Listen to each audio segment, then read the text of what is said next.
ایک 23 سالہ نوجوان کی کہانی سے آج کی اس تفصیلی گفتگو کا آغاز کرتے ہیں۔ اس کا نام جان لی ہے اور اچھا، 23 سال؟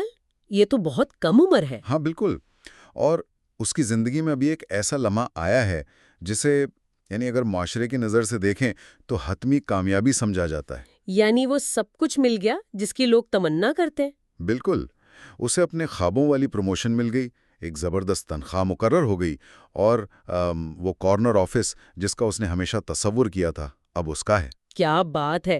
ایک ایسے نوجوان کے لیے جو ایک روایتی اور خطرات سے ہمیشہ بچنے والے خاندان میں پلا بڑا ہو، یہ تو بہت بڑی بات ہے۔ ہاں، اور یہی تو وہ تحفظ تھا جس کی اسے بچپن سے تعلیم دی گئی تھی، یعنی سخت محنت کرو، ایک محفوظ نوکری حاصل کرو اور پھر اس سے چپک جاؤ۔ لیکن اسی دن کچھ عجیب ہوتا ہے۔ کیا ہوتا ہے؟ وہ اس کارنر آفس سے باہر نکلتا ہے اور بغیر کسی بیک اپ پلان کے، بغیر کسی دوسری نوکری کے استعفیٰ دے دیتا ہے۔ واقعی یہ تو ایک ایسا فیصلہ ہے جو بظاہر بالکل غیر منطقی لگتا ہے۔ وہ ان تمام چیزوں کو ٹھکرا رہا ہے جن کے حصول کے لیے لوگ اپنی پوری زندگیاں لگا دیتے ہیں۔ بالکل، اور یہی وہ نقطہ ہے جہاں سے ہماری آج کی اس تحقیقی گفتگو کا آغاز ہوتا ہے۔ ہم منی ان لاکڈ بائی جان لی کمپلیٹ انالیسس سوٹ نامی دستاویزی مواد کا گہرائی سے جائزہ لے رہے ہیں۔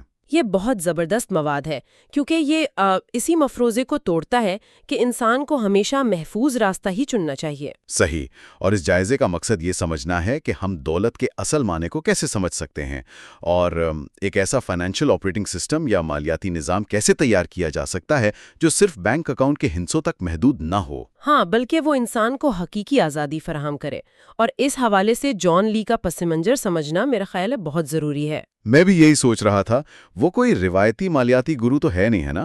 بالکل نہیں، جو محض کتابیں بیچ کر امیر ہوا ہو۔ اس نے 27 سال کی عمر میں ایک سیلف میڈ کروڑ پتی کا درجہ حاصل کیا، اور وہ بھی ایسے حالات میں جب اس کے پاس کوئی خاندانی دولت یا غیر معمولی تعلیمی کامیابیاں نہیں تھیں۔ ٹھیک ہے، تو آئیے اس کو تھوڑا کھول کر دیکھتے ہیں۔ اگر ہم اعداد و شمار اور ان اسپریڈ شیٹس پر بات کرنے سے پہلے اس ذہنیت کو سمجھیں جو اس سب کی بنیاد ہے۔ کیونکہ ذہنیت کے بغیر تو کوئی بھی حکمت عملی کام نہیں کرتی۔ بالکل صحیح کہا۔ تو دستاویزات بتاتی ہیں کہ جان لی کو ڈسلیکسیا کا مسئلہ تھا، جس کی وجہ سے روایتی تعلیم اس کے لیے ایک مستقل جدوجہد تھی۔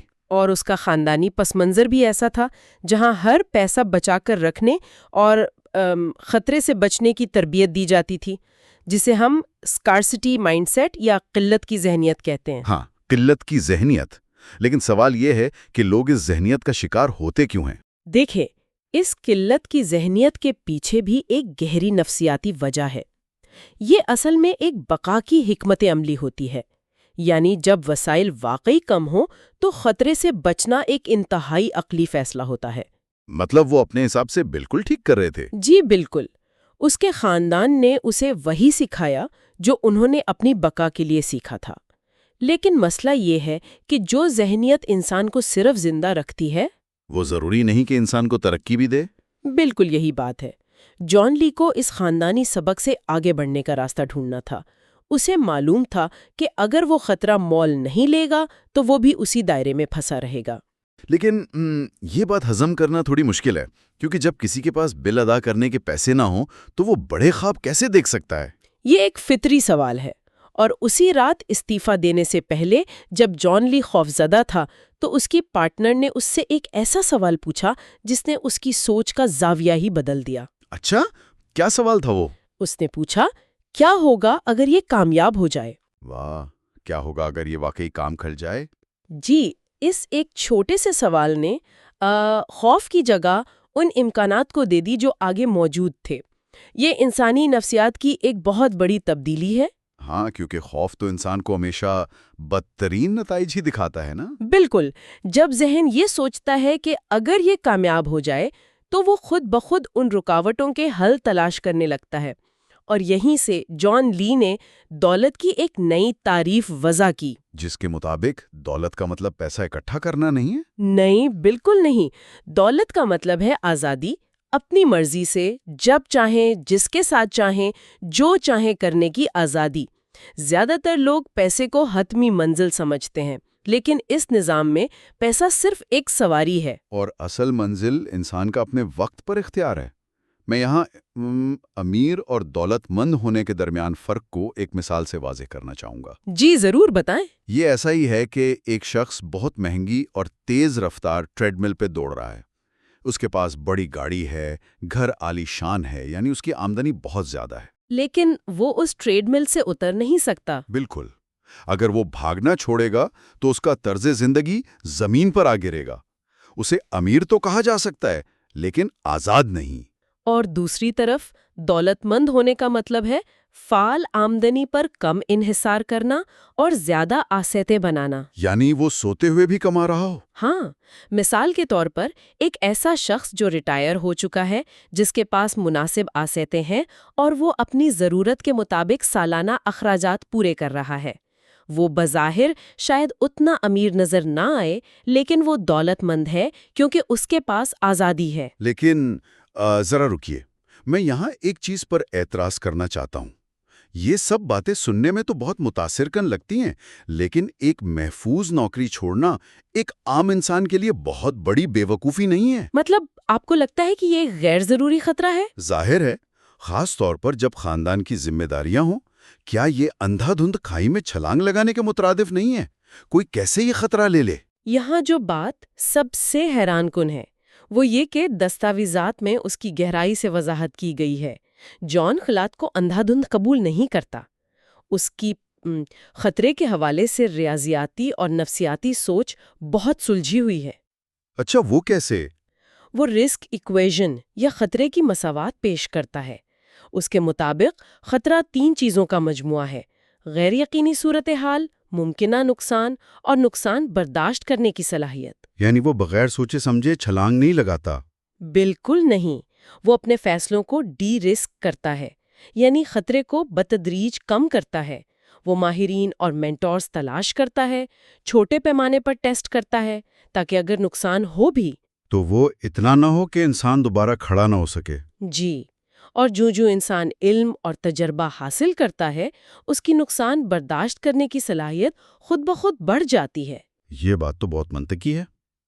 اچھا، اب فرض کر لیں کہ کسی شخص نے اس مساوات کو سمجھ لیا ہے اور وہ قلت کی ذہنیت سے باہر آ چکا ہے، لیکن جب مہینے کے آخر میں تنخواہ آتی ہے تو وہ عملی طور پر اس پیسے کو کیسے تقسیم کرے؟ ہاں، کیونکہ بجٹ بنانے کے روایتی طریقے تو انسان کو اور زیادہ الجھا دیتے ہیں۔ بالکل، اور یہیں جان لی کا وہ 30-30-30-10 والا فریم ورک سامنے آتا ہے، جو کہ اس کا بنیادی مالیاتی ڈھانچہ ہے۔ یہ فریم ورک دراصل ہر آنے والے ڈالر یا روپے کو 4 حصوں میں تقسیم کرتا ہے۔ پہلا حصہ 30% ہے، جو بنیادی ضروریات کے لیے ہے، جس میں کرایہ، بل اور راشن وغیرہ شامل ہیں، ہے نا؟ جی، اور جان لی کے مطابق اس حصے کو جان بوجھ کر بہت بورنگ یا بلا دلچسپ ہونا چاہیے۔ اگر کسی کا یہ حصہ دلچسپ ہو رہا ہے تو اس کا مطلب ہے کہ وہ اپنی حیثیت سے زیادہ خرچ کر رہا ہے۔ اوہ، یعنی اس کی مالی بنیاد کمزور ہو رہی ہے۔ پھر دوسرا حصہ آتا ہے جو مزید 30% ہے، اور یہ سرمایہ کاری اور ترقی کے لیے ہے۔ اور اس میں سٹاکس، ریئل اسٹیٹ اور سب سے اہم اپنے آپ پر اور اپنی تعلیم پر سرمایہ کاری شامل ہے۔ یہ حصہ بالکل لازمی ہے۔ اور پھر تیسرا حصہ طرز زندگی اور لطف اندوزی کے لیے، جو کہ اگلا 30% ہے۔ اس میں باہر کھانا پینا، سفر اور شوق شامل ہیں، اور یہاں بات واقعی بہت دلچسپ ہو جاتی ہے۔ وہ کیسے؟ کیونکہ یہ روایتی مالیاتی مشوروں کے بالکل برعکس ہے۔ عام طور پر ماہرین کہتے ہیں کہ ایک پیسہ بچاؤ، باہر کا کھانا چھوڑ دو۔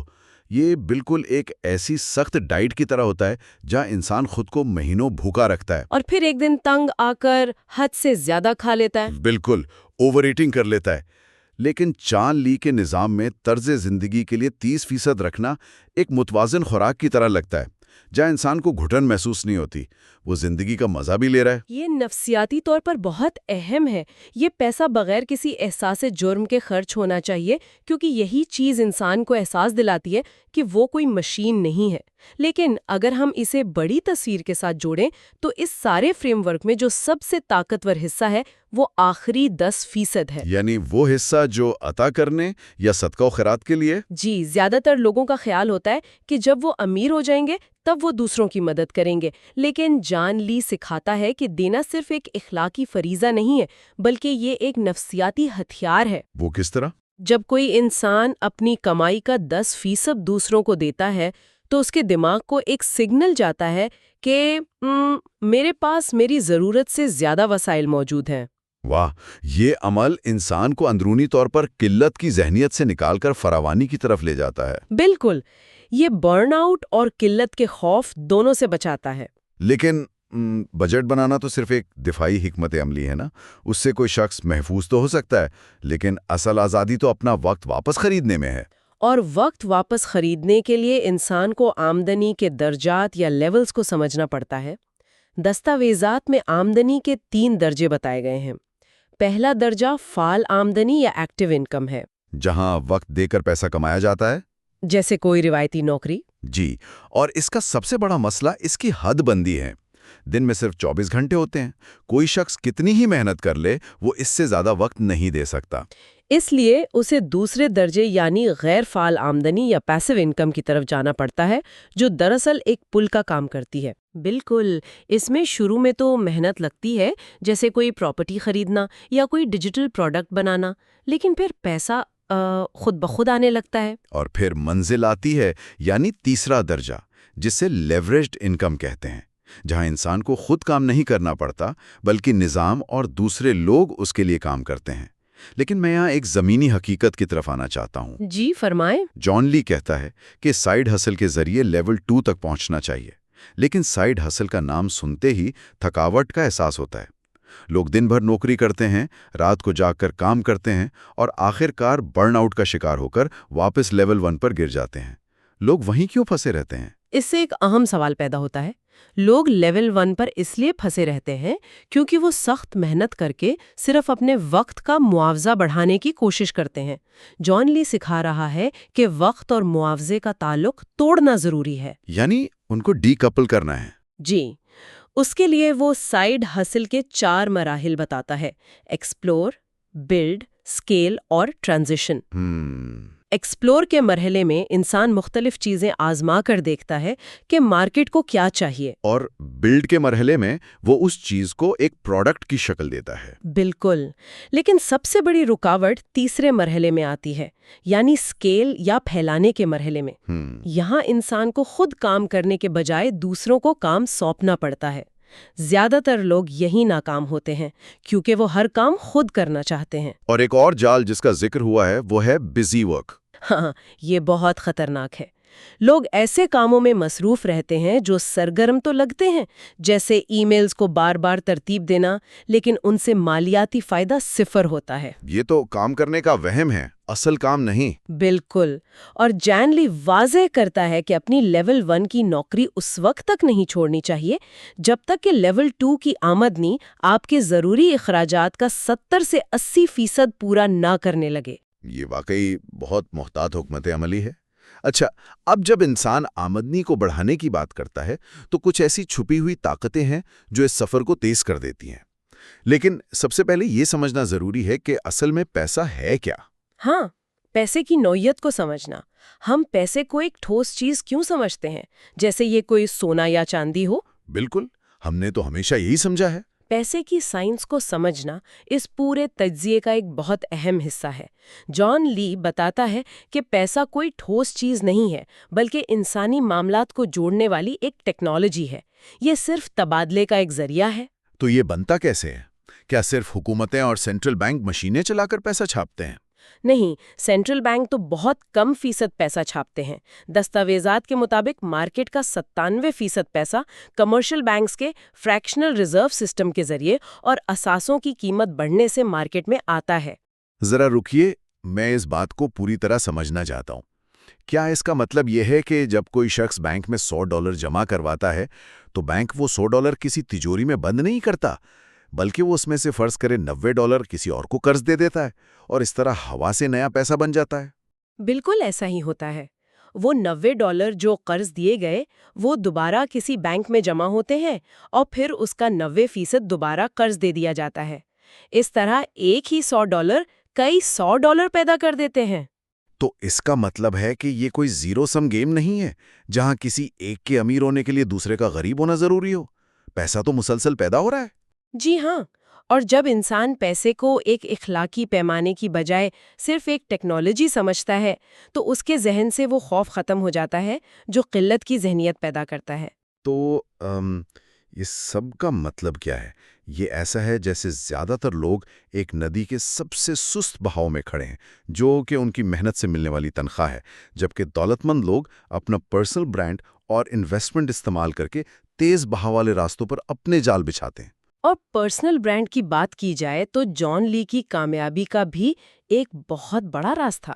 وہ کہتا ہے کہ جتنا میں نے لوگوں سے بات کی اتنی ہی ڈیلز مجھے ملی۔ لیکن لوگ تو سوچتے ہیں کہ کوئی بڑی تخلیق کرنی پڑے گی تبھی لوگ سنیں گے۔ اور یہی وہ مفروضہ ہے جسے وہ توڑتا ہے۔ اس کا اصول ہے تخلیق مت کرو، صرف دستاویز بناؤ۔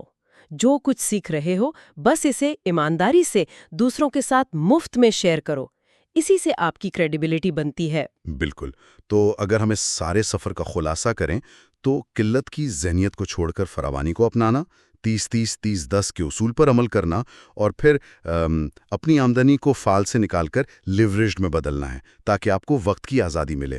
جی، کیونکہ کامیابی اعداد و شمار سے نہیں، آزادی سے ماپی جاتی ہے۔